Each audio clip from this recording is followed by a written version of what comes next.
Welcome to Elevate Your Event, your favorite podcast for transforming fundraising events. Join us weekly for expert tips and creative ideas to make your next event a standout success. In this episode of Elevate Your Event, we join Jeff Porter, our CEO and founder of Handbid, as he joins a panel with NXUnite discussing fundraising in the digital age, tools, and trends for success.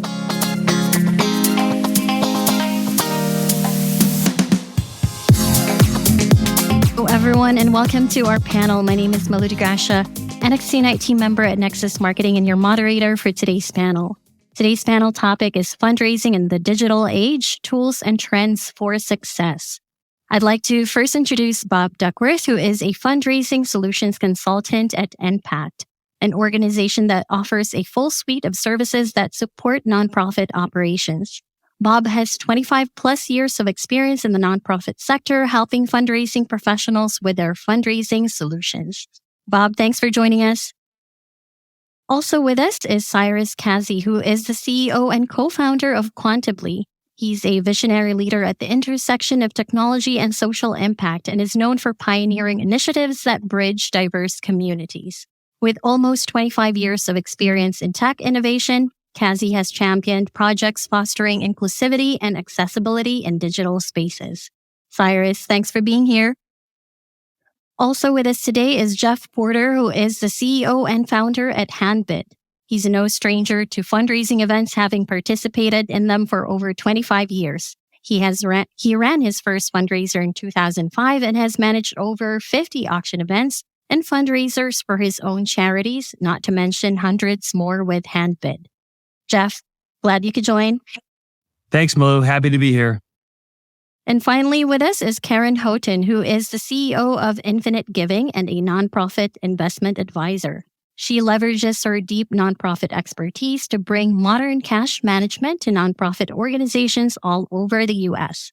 She advocates for organizational sustainability through better financial management, strategic access to curated investment practices, and increased stock, crypto, and DAF giving.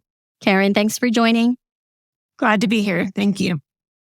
All right. Well, it's now finally time to hear from our panelists. And Jeff, I'll have you start us off with the first question. What fundraising trend do you think is most important for nonprofits to be on top of today? Gosh, it's funny. There's a lot of trends, and I was thinking about this question. Trends are also kind of relative, kind of what we see as new trends, just because we're kind of more on the forefront of technology may not be the trends that some charities are thinking about, because we still honestly talk to people who are looking at using technology at their event for the first time, even though it's 2024. So, I would say kind of at one end of the spectrum, implementing more technology, more mobile technology, specifically at an event, is a trend that everybody should be on board with at this point, because it's going to give you a lot of information about what your guests and your bidders and your donors are doing. And that information is going to inform a lot of the things that, I think Cyrus's company would do or anybody else, saying, what kinds of activities, what types of items are they bidding on? What types of donations are they making? Did they attend the event? Did they not? So we're big on making sure that people are using technology at an event or even with any of their fundraisers so that they can capture that information. And I say beyond that, I think the trend that, this would be kind of maybe a nice segue into some of the other hosts, data analytics and being able to use that data to inform how you interact with your donors and how you develop them, from that first relationship you might have at an event. Wonderful. Thanks for starting us off, Jeff. All right, Karen, what fundraising trend do you believe is crucial for nonprofits to prioritize today? I believe a crucial trend and general kind of increase of awareness is in asking for all sorts of donations outside of just cash, right? So cash is king, right? We have to ask for that. But you have a whole suite and familiarity, which again, as you guys kind of said, it's nothing new. There's always stock gifts, but the awareness and intention around asking for, cryptocurrency, donor advised funds, and kind of billions of dollars sitting in DAFs when you have stocks. There's a new awareness of, should I look into that? And I'm biased clearly, but I'm like, the answer is yes. And it's when you look at the average cash gift is $128. The average stock gift is $8,000. Average crypto gift is $10,000. Average donor advised fund grants, $12,000. So you have these big gifts. And so it's kind of that chicken or the egg problem that I hear a lot is it's like, oh, well, no one's ever asked to give us stocks. I'm like, okay, but have you made that possible or have you asked them for stock gifts? Are you aware of how beneficial that is for your donor? That if your donor is able to give you a stock gift, here's all the, tax savings that they can have. They avoid paying capital gains taxes. You get a larger gift. They get a larger deduction.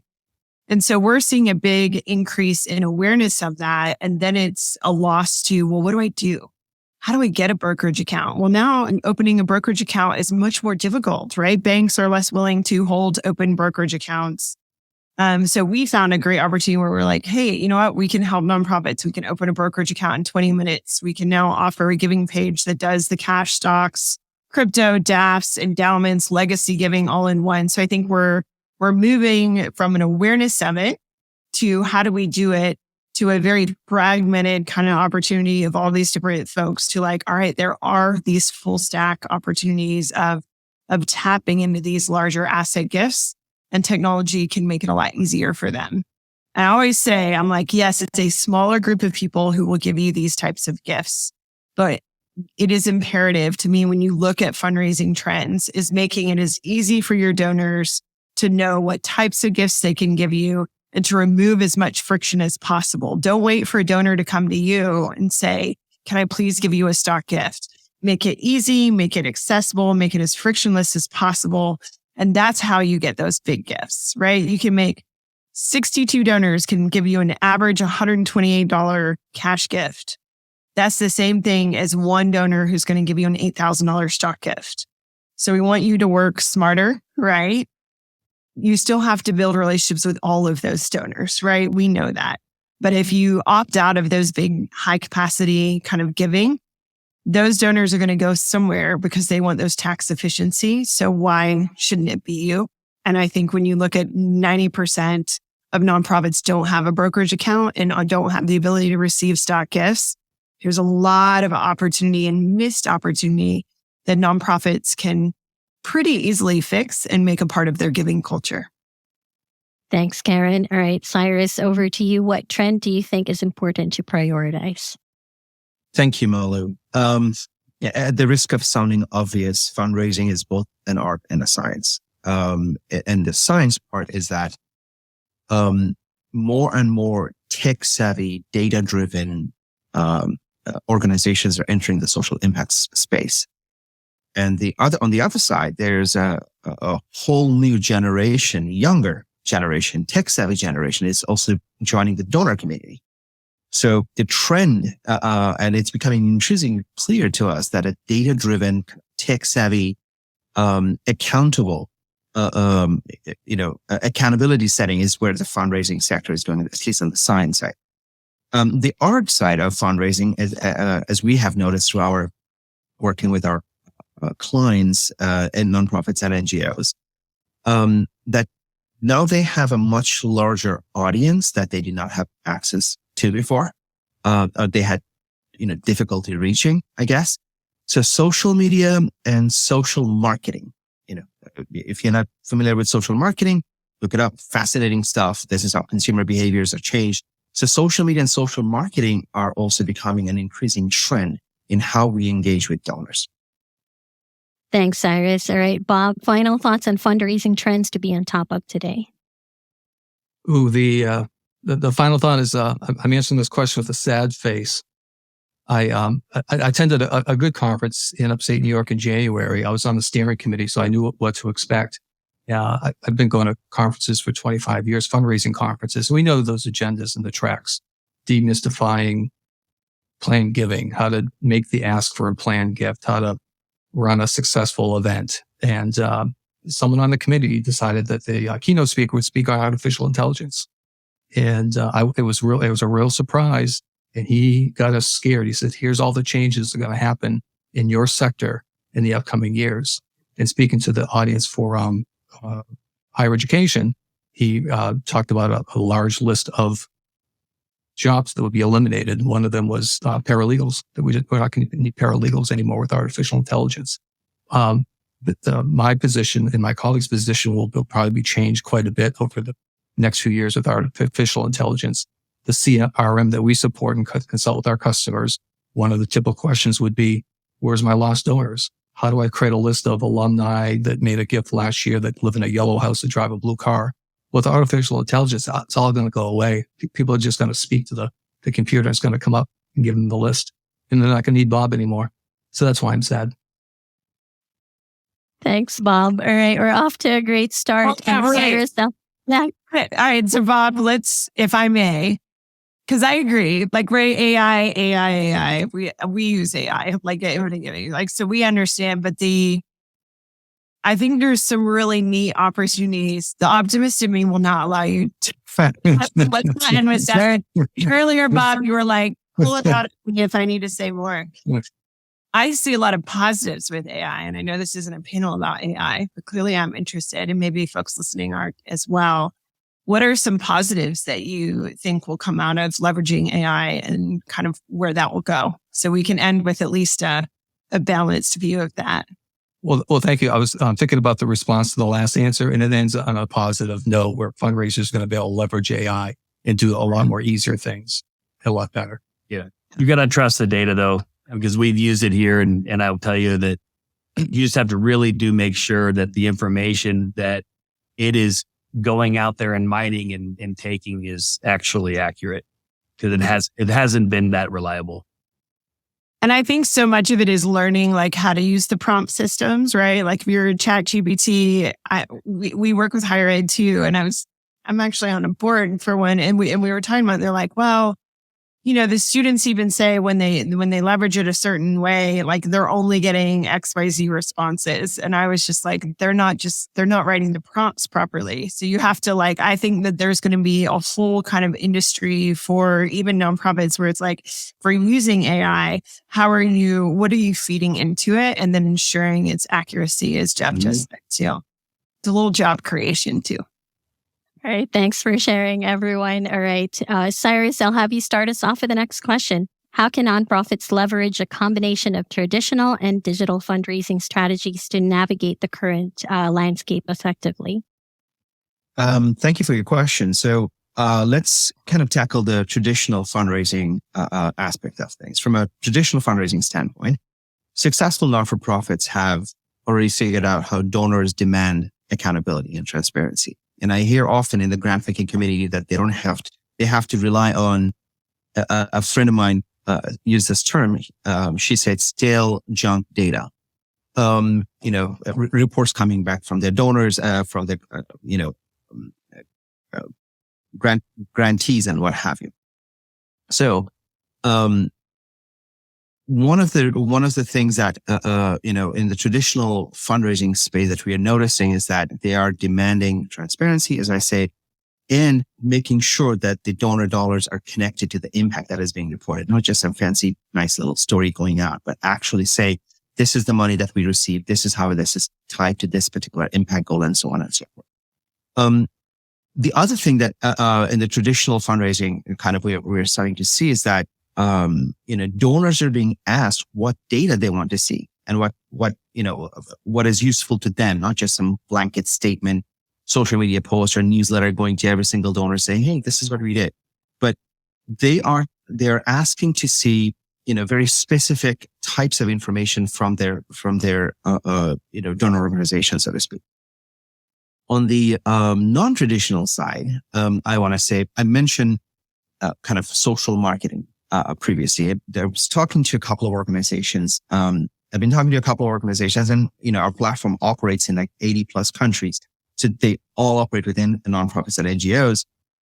I'm noticing that they are using they're picking up the ideas and kind of innovative tools from how consumers, the B2C marketing happens, and they're targeting their prospective donors and current donors and based on specific issues. So if they're trying to launch a public health campaign or environmental conservation campaign or education, they're messaging they're setting up the message and the audience at such a granular level that it's a very sophisticated operation. But of course, not everyone has that ability.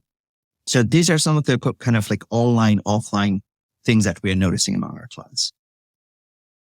Thanks, Cyrus. All right, Bob, what are your tips in leveraging both traditional and digital fundraising strategies? Yeah, coincidentally, I like this question. Just coincidentally, I participated in my alma mater's Day of Giving. They moved it away from the Giving Tuesday in November. And so it was a tick up from last year, $1.1 million raised in one day. Most of it was online gifts. Think about the average gift size, probably just a disposable income gift.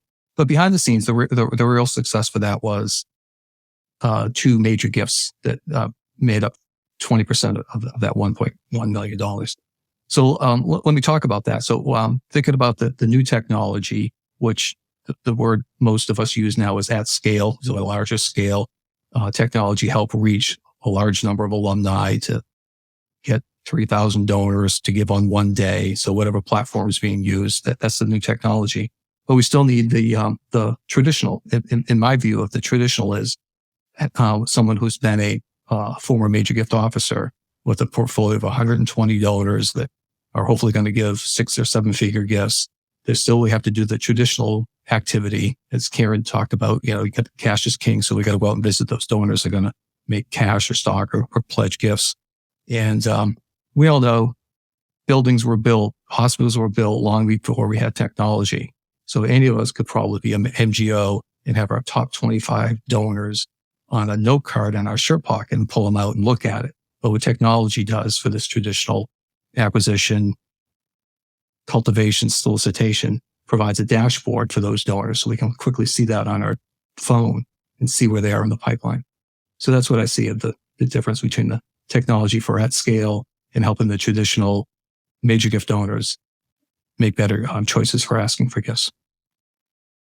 Wonderful. Thanks, Bob. All right, Jeff, what would you like to add in terms of traditional and digital fundraising strategies? Sure. I'll kind of go in a bit of maybe a side direction and just specifically talk about events, since I think you guys will all cover some of the other traditional fundraising methods. So within events, I'd say on the traditional side, having in-person events, I think is still a great way to connect with donors, especially first-time connections with people that might be invited by somebody else.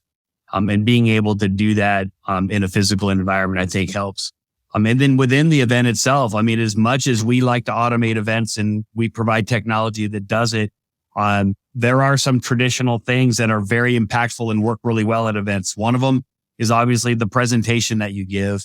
The other one would be like really kind of an in-room ask or paddle raise, where people are actually physically raising a paddle. I think can be much more impactful than people trying to do it on their phone and showing a thermometer on the screen. As much as we have some clients that do that and like it, maybe I'm just old fashioned. I still think it works better the old way.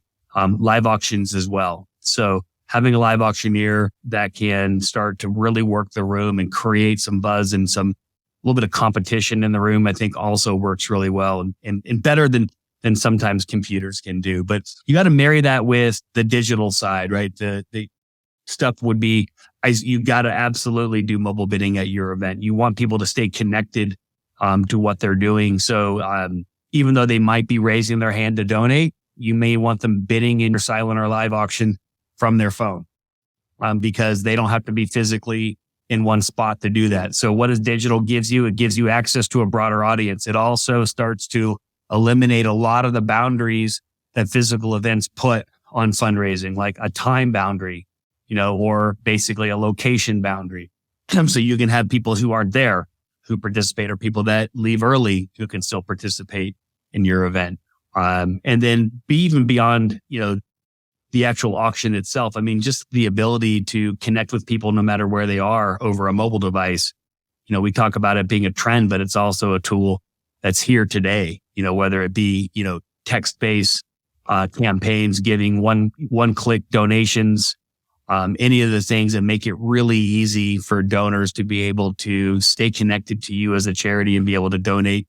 They may be on an airplane in an airport. It doesn't make any difference, right? So those are the types of things that we see that I think give you kind of that best combination. So, and it's funny, just to wrap up, like people do look at us funny when we say, yeah, you should do an in-person paddle raise, or you should really host an in-person event versus a virtual event. because they definitely do still work really well. Thanks for sharing, Jeff. All right, Karen, any additional insights regarding traditional and digital fundraising strategy? Yeah, everyone spoke to it really well. It's ultimately combining them, right? Like you're always going to have a donor that you need to go in person, buy them coffee, sit and talk, right? And they're going to write a check.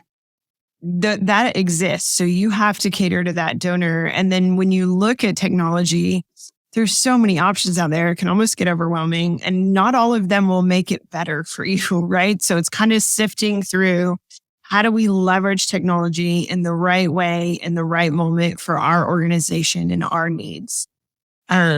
We have seen with our clients a big shift towards in-person. I think COVID taught us all we don't have to, and that there's new and better ways that we can do things, like Jeff was saying, to even like increase our footprint. But the movement to also then be back in person.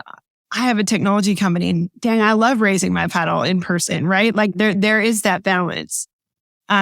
So I would say I'm always about reducing friction for the donors. So even if you're doing an in-person, great, we're buying things, we're going to give, you're doing your big like give pledge. Like if you are only giving me a piece of paper to put in an envelope, you're missing the boat, right? So it's have the paper, but also have a QR code.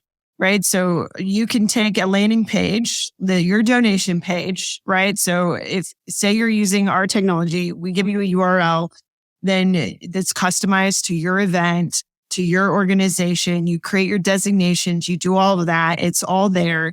You take the URL, you put it into a QR code. Then anyone can pick up their phone. They can scan that QR code. And then you can, in one place, they can give credit, debit, stocks, crypto, DAFs, like via mobile. So you want to make it, now that's not for everybody, but when you look at all the data and where online giving and how people like to give, especially as you get younger generations moving into more and more philanthropic roles, you're seeing a movement towards mobile giving. So I think that's where you find that balance is which donors are you connecting with in person over coffee? That's still usually always a good thing. But how can you leverage technology to remove friction and allow your donor to give easily in a way that meets their needs the best? And that's where technology can have a really nice play. All right, here's our next question. And Bob, I'll have you start us off with this one. In what ways does data analytics play a role in modern fundraising practices? And how can we use these insights to inform fundraising strategies? Yeah, and the customers I work with, it could be in alumni organizations, cultural organizations like museums, Cause and Cure. It seems to me that all the chief advancement officers are concerned daily on metrics such as which donors am I losing, who are my live months, who is not given the same as last year, or who's gone up, because they're producing those reports for management and for boards. It seems to be a continuous theme, and hopefully all CRMs can produce those reports easily so the fundraising team can do what they need to do to raise money and not spend a lot of time in the fundraising database. Thanks, Bob. All right, Cyrus, over to you. What role does data analytics play in modern fundraising? Well, I mean, data is everything in fundraising, whether we like it or not. But it's been my experience that most organizations actually don't leverage that data accurately or adequately. I mean, everyone has felt that pain every now and then working with profits, I'm sure. So for example, donor retention data is great, but if you're a fundraiser, a savvy fundraiser, you should look at donor segmentation more than donor retention data. Yeah. Meaning what percentage, what's the demographic, how much, where, to what causes they're responding to. That segmentation is much more than, oh, we have retained 95% of our donors. That doesn't really tell you much, actually. So for informed decision making, as Bob said, donor segmentation is very, very important. You can also use predictive modeling, but we work in predictive modeling and AI and all of that stuff. But you can use predictive modeling for a likelihood of success and preferred amount and all of that stuff. But to be honest with you, most fundraising solutions that are offering predictive analytics at this time are in their infancy. There is not enough publicly available data to train those data models. And most of the time, the data scientists don't even know which data models to use to build these models. I mean, is it dimensional? Is it cognitive and all of that stuff? So I'd be a little bit more cautious about predictive analytics in terms of fundraising. We're not there yet. It's getting there. Performance tracking, as I think both Karen and Bob mentioned, is a big thing.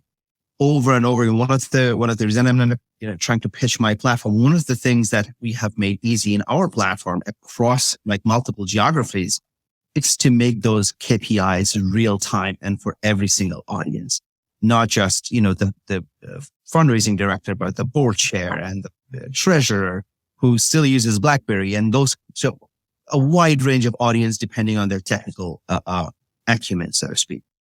And the last thing I want to say about data is that data tells a story. Just presenting the data itself is not going to back up your impact, your what you're trying to convey to potential and current donors. So, first write that success story and then substantiate that with data. Just don't say we fed 5,000 kids. That's an activity that doesn't really say anything to anyone. So be prepared to show that data, back up your success stories with data. So that's how we have been what we have been seeing within our beneficiaries. Thanks, Iris. All right, Karen, what would you like to add to the role of data analytics? Yeah, so well said. I mean, ultimately, a really good fundraiser is an impact-driven storyteller, right? Donors are just increasingly drawn to organizations that are effectively communicating their impact, and you have to do it in a compelling way that highlights tangible differences that those donations are making. And I think we know that, but then when you look at data analytics, you have to remember people are different, right? And so different ways of storytelling impacts different people in different ways. So, when Cyrus is talking about, segmenting donor bases, like you can do that for targeted campaigns, right? So it's helping you kind of identify trends in the donor's behavior and then having segmentations to optimize like that storytelling, right? And ultimately, you're analyzing those donation patterns so that you're identifying which channel, which messaging resonates with which donors, and that can help you allocate your resources so that it's just intentionality, right? Instead of just that shotgun approach, like what do you say, like feeding the 500 kids, like it's, no. We know this donor, we can make a segmentation that they are more passionate about this age of child or this impact or education versus food or, and then you can start targeting really intentional impact storytelling that way. So I think don't look at it as the enemy. I know it can be overwhelming, but looking at it as in, this can just help me further identify which messaging best resonates with which donor. Thanks, Karen. All right, Jeff, what are your thoughts on data analytics in modern fundraising? Yeah, a lot of good answers here. The funny thing, when I read the question the first time, I'm thinking, in what ways does data analytics play a role, or what ways can data analytics play a role? Because I'll be very frank with you, a lot of our clients don't use enough data to drive their decision making.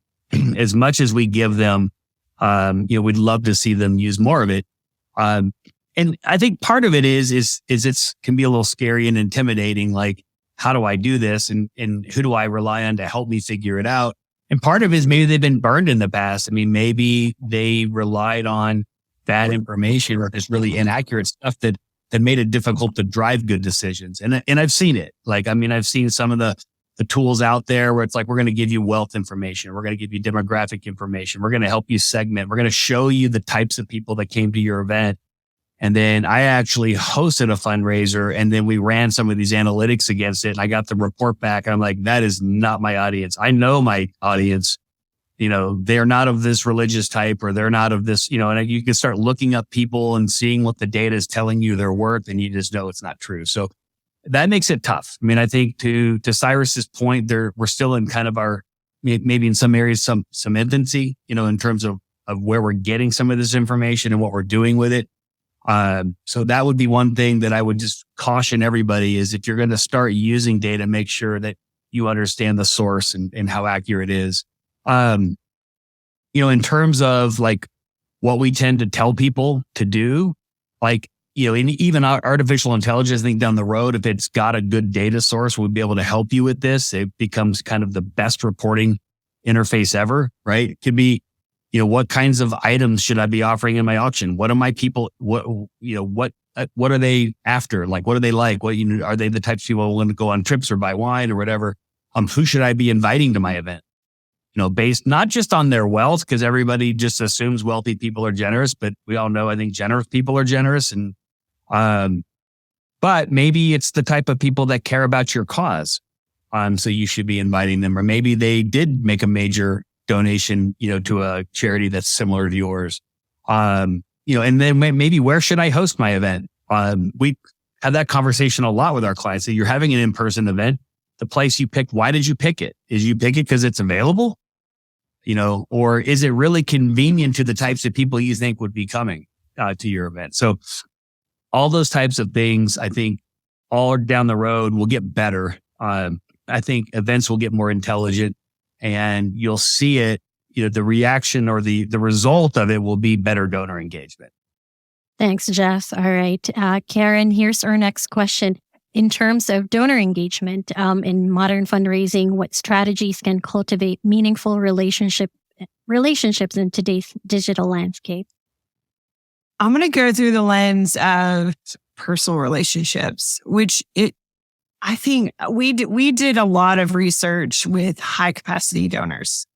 And the biggest mistake you can make is thinking of them as a donor and not a person. Right. And they're both, right? But you have to also think of it through relationship. And one of the biggest pieces of feedback that we heard a lot was that they don't want to really talk to me until they're ready to ask me for something. They're like, I would just love that relationship building, the updates, the gratitude without the ask. Which is hard because then you also hear, well, you have to make the ask and you have to be direct, and why go and just do that and then never make the ask? Someone's going to give it to you unless you ask. So it is a little bit of an impossible scenario sometimes with the feedback that we get. But I think approaching somebody as a donor and how you would like to be treated is kind of really basic 101. But I think sometimes we forget because it is strategies and analysis and campaigns and segmentation, which is equally important. But I know, my family is philanthropic, and when I get the personal, no, and not just the thing, but a personal relational commentary, super quick, light, but of gratitude, I'm like, man, they do know me. They see this coming in and they appreciate it. So however you can do that. Now with, the lower hanging fruit, the smaller donors, then it's, social media is a great way to do that. Pictures, making sure you have visuals that are easy to understand. I think there's a lot of technology and kind of strategies that you can go around that impact storytelling that are really important. Video is huge, but then also being able to segment that out, right? And then looking at those donors who it's hey, let's have a relationship with them. And yes, we have to make the strategic ask, but it's also to remember them as a full person and that we can have both in place. That's a great point. Thanks, Karen. All right, Jeff, what strategies for donor engagement do you recommend? Yeah, I think specifically around using modern fundraising tools or techniques, I'll be honest with you. I mean, staying connected to donors to me is one of the best ways to do that. I mean, it's sad that a lot of organizations who do primarily event-based fundraising versus, obviously what Bob's spent his career doing around major gifts and donor development. You do your event and then the event's over. You may or may not send a survey, and then you don't talk to people for a year, and then you do until they get the invite for next year's event. And we're not talking, we got to go beyond email, assuming that that's the way that we want to stay connected. Certainly you can do newsletters, you can do all that kind of stuff. I've seen what's really been impactful is even just sending out to a more intimate group, obviously. Send them a text message. Send them a quick update of what you did. You put a short video in there. It is amazing how impactful that can be. When I get a text message, even from, I'm on a board of a nonprofit, and when this individual sends out text messages with updates, it just gets me so energized, especially when that text message is actually connected to a donation link that you can quickly tap on. and add a donation to. So I'm going to leave it there. I just think mobile technology, connecting with people wherever they are, is the best way to do it. Thanks, Jeff. All right, Bob, what donor engagement strategies work well in today's landscape? I think mine dovetails into my other panelists. I was very fortunate when I started my career 20 years ago. I had a great mentor, Tim. He was the sage of in our sector. He sat on the AFP International Board, chaired the ethics committee. And one time he took me aside and said, Bob, there's something you need to know, and that's institutions have no needs. It's the beneficiaries that have the needs. And that was a paradigm shift for me. And so that changes. Major gift officer going out and visiting with prospects. You go through the ice breaking part. What's the weather? How's things going? And then finally they ask about how's the institution doing? How is the college doing? Well, the college doesn't need any fundraising. It's the students who need the fundraising. And so translate that to the food bank. The food bank does not need any money. It's the people with food insecurities need the money. The hospice patient needs money. The hospice doesn't need money. And so I was able to tell the story that changed it for me.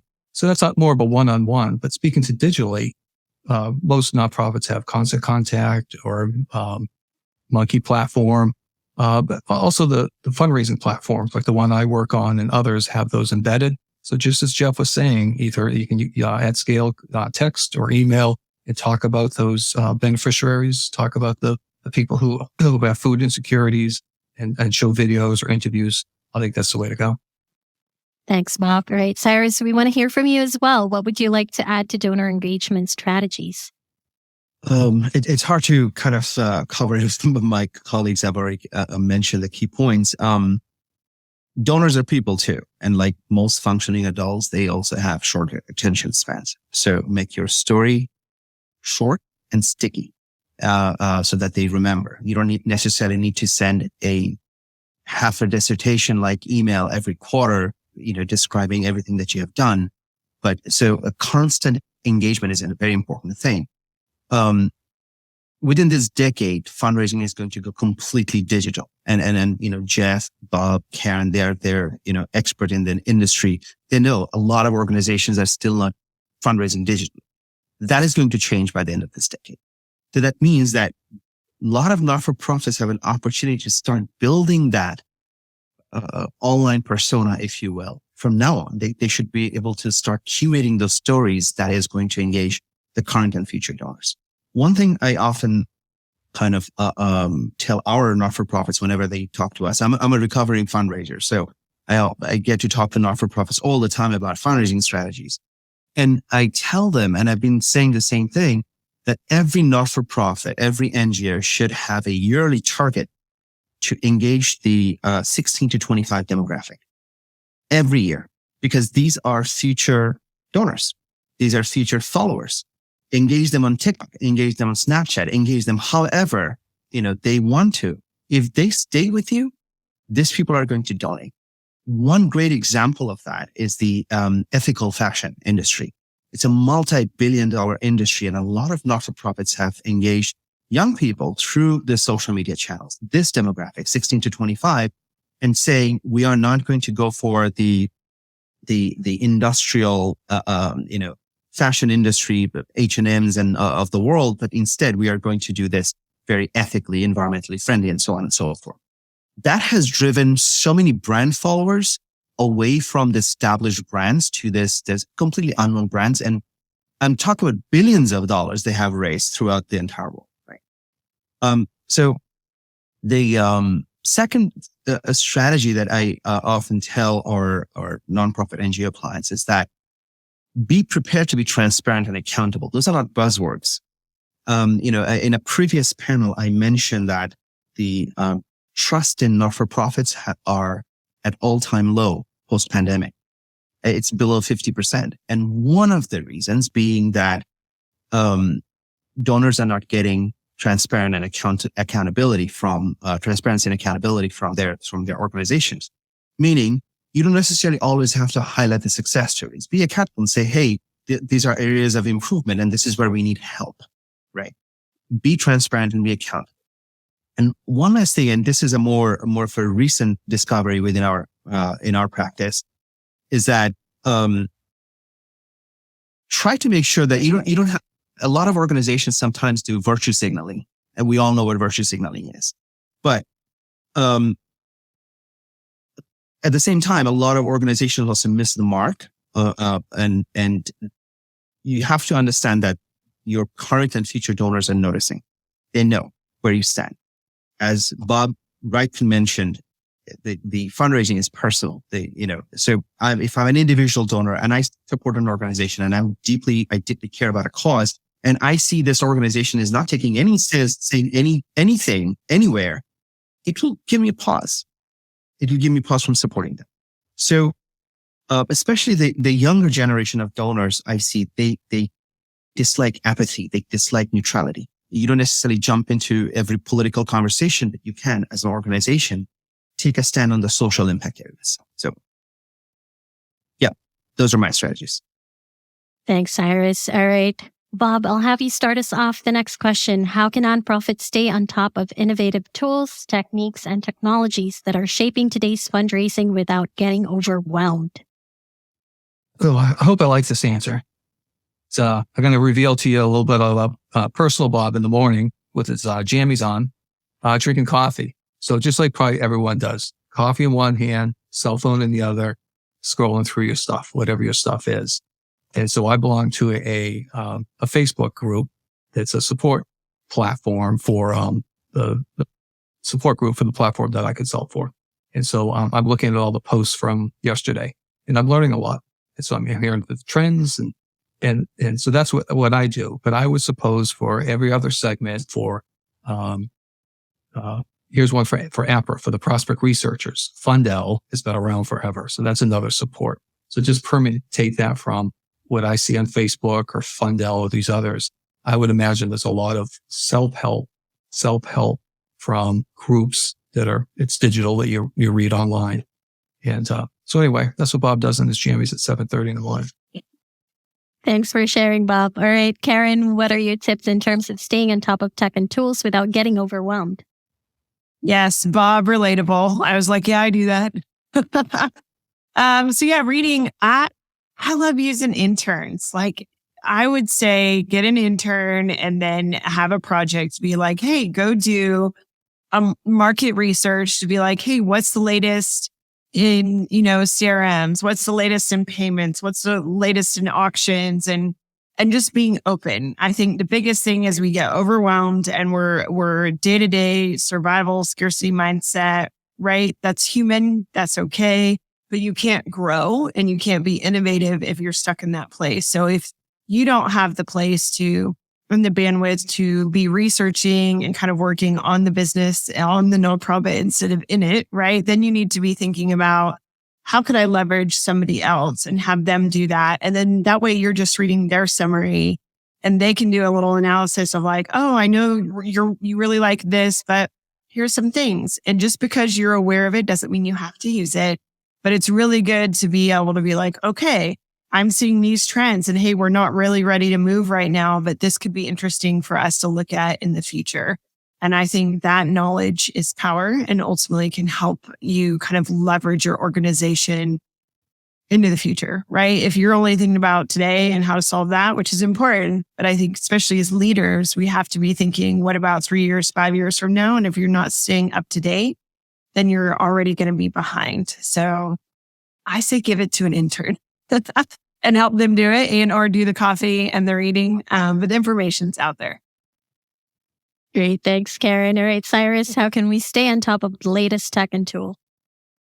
I think at this point, everyone is nauseated from hearing the word AI. And unfortunately, present company included, most people don't know what that AI means actually.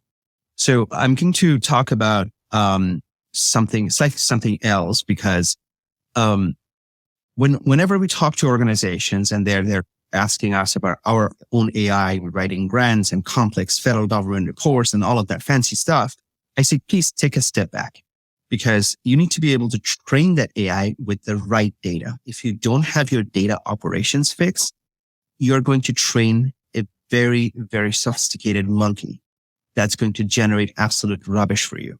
And that is not going to be helpful. I'm being awfully blunt here. And that's exactly the phrase I used. you're going to get generic ChatGPT stuff that is not going to add value to your work. So focus to be on top of kind of innovative tools and everything. First, take a look at your own data operations, the workflow, who is using the data, who has access, what is being analyzed and reported, who is reporting them, who is interpreting them.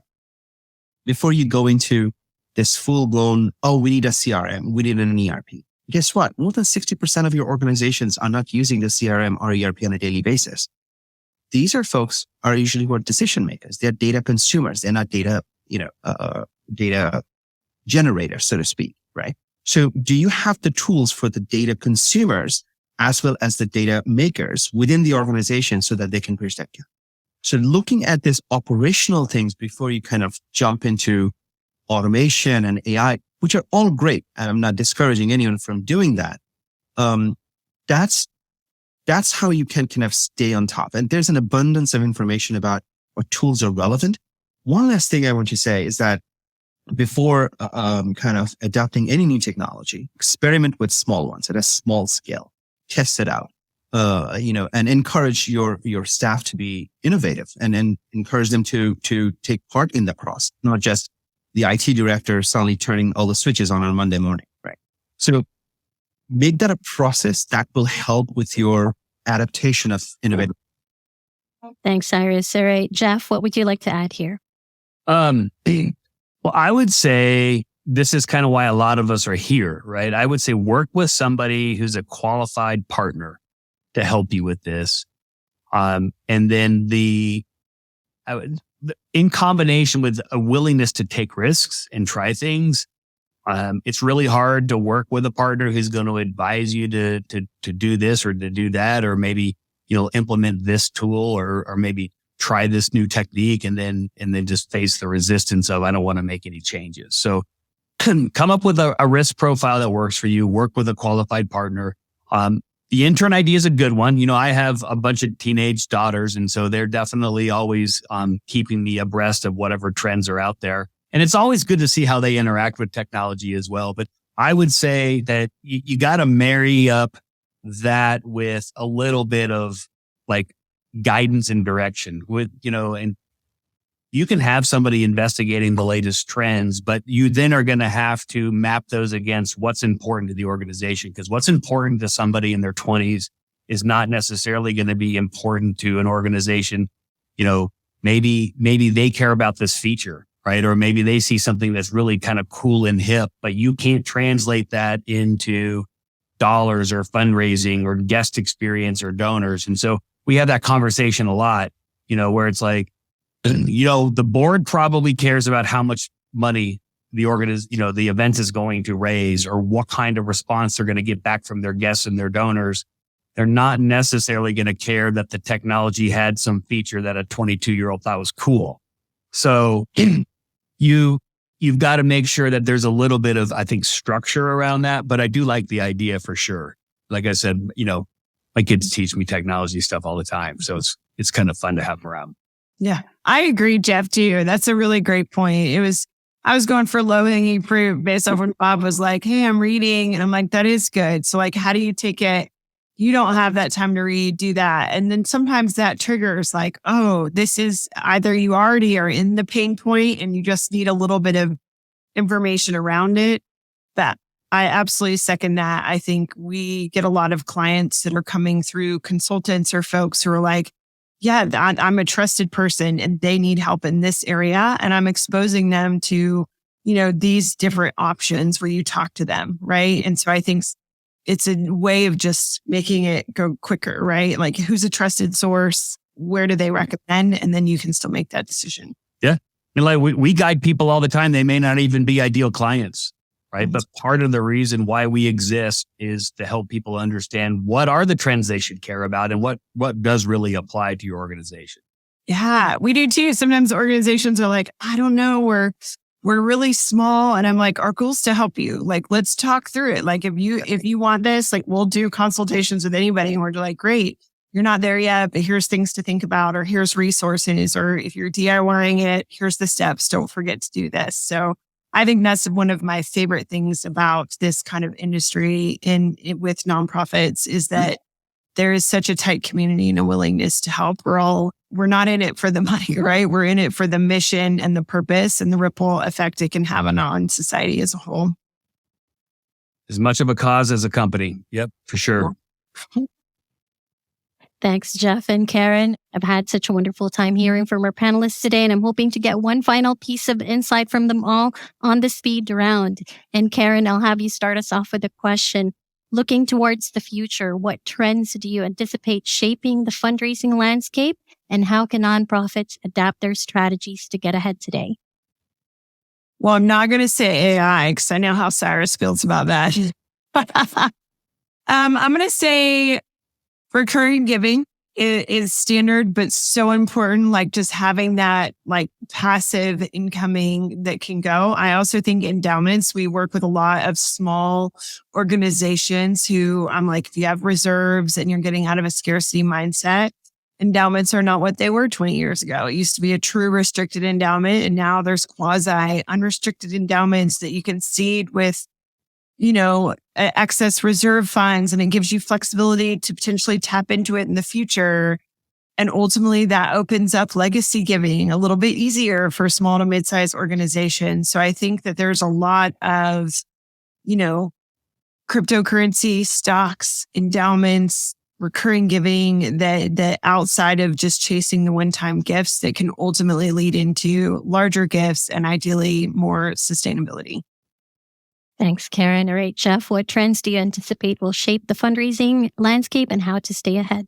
Well, I'm going to go way out there, and I'm going to steal some of Karen's thunder, and I'm going to say blockchain, because obviously cryptocurrency runs on blockchain, but blockchain can be used for a lot of other things as well. And it's going to drive a lot of transparency into the nonprofit fundraising space. And so what can you do today? You can start preparing yourself for it. It's a ways out there, but I will say that if you need to improve the transparency of how you run your organization, not a bad time to start out.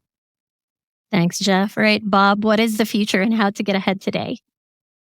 Oh, can I be brave enough to say AI? Doesn't it seem like not that long ago that we were still getting letters with wet signatures on them with the blue ink? And you remember that generation that wanted to get that letter out of the mail and rub their thumb across it to see if it smudged, to see if it really was. So for 5 years of my career, I was in that position where I signed all the acknowledgement letters that came out of the printer for all of our donors. And sometimes my boss, the CEO, for whatever level of $1,000 or better. And so that was not too long ago where there was a mail merge that merged up to Word, and it was printed off the printer. For the past few years, the CRM that I work on, it's now, if you have the email address, you can email them out as an email thank you letter or PDF attachment. Last Tuesday, I attended a product update, and the consultant showed us AI acknowledgement letters. And so you just build whatever the prompts are, as Karen said, and there's a slider on there from the left to the right. Is it going to be informal or something in the middle or formal? And AI generated it. And I don't know the details about it, but I see that in the future. Thanks, Bob. All right, Cyrus, what is the future and how to get ahead today? I don't want to walk away from this panel where everyone's thinking that I'm against the AI automation and anything. At Quantly, we started building out cognitive mapping in 2018-19 to have automation, or actually, let me put it this way, AI and machine learning to predict social impact and environmental impact trends across continents. That's what we wanted to do. At this time, the AI, kind of what we're seeing on a daily basis is, it's called the descriptive AI. Then there's predictive AI, then the prescriptive AI, which is the ultimate evolution, essentially, having your own, consultant in your pocket, if you will. And at that point, all of us will be probably obsolete, but we're not there yet. We're going to look further into that. So AI definitely is going to play a role, just like Bob mentioned, writing the acknowledgement letters, but also at the same time, AI kind of, advising your organization, hey, these are some of the best practices you can adopt to do X, Y, and Z. Right. So that's the first thing. What we see in the fundraising landscape, is that they're moving away the tendency to have standalone CRMs and ERP fundraising solutions, that is kind of going away. There is the future is essentially integrated and simplified approach, not just, I'm not going to mention those names. You already know which CRMs and ERPs I'm talking about. But if they are not connected to the non-financial data, if you will, then they're not serving the purpose. So I see a lot of discussion around how do I connect my CRM to my non-financial data? How do I connect that impact or social return on investment with the fundraising dollars? So that impact framework conversation. And the last thing that I see more and more often, and then I talk with organizations, grant makers, social enterprises, and so on and so forth. I see that the pure grant making is going away, and turning into something that looks like impact investment, because a lot of younger generation, they want to donate, they want to contribute, but they want to do it from the lens of impact investing. So they want to see actual financial and non-financial returns of their investment, not just, hey, here is some money, go do good things. That is a big paradigm shift in terms of where things are going than all the tools and technologies that we have available. Wonderful. Thanks, Cyrus. All right. And with that, we have reached the end of our panel. And I want to give a big thank you to our panelists for sharing their insights today. And I hope you enjoyed yourself and learned something that will benefit the work that you do on a daily basis. All right. That is it for me. It has been a pleasure speaking with you all. Thank you once again, and have a nice rest of the day, everyone.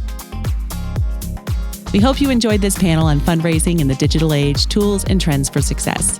If you enjoyed our show, please take a moment to leave us a review. You can find us on Apple, Google, and Spotify. Don't forget to subscribe for more great content. And if you're a fan of video, check us out on YouTube. Until next time, happy fundraising.